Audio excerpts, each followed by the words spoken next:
តោះបងប្អូនមកទស្សនាភ្នំសំរាមនេះគឺមានប្រវែងប្រហែលជា2គីឡូដីវត្តជំវិញបើនិយាយទៅគឺហៅថាភ្នំសំរាម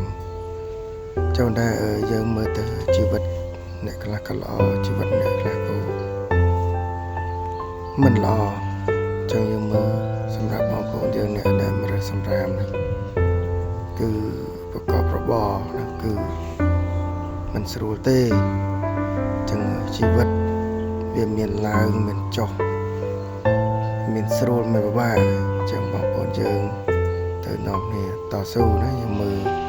មកដល់កន្លែងជីវិតបងប្អូនយើងដែរអ្នករើសសំរាមនេះគឺទី1គឺអនាម័យទី2គឺសុខភាព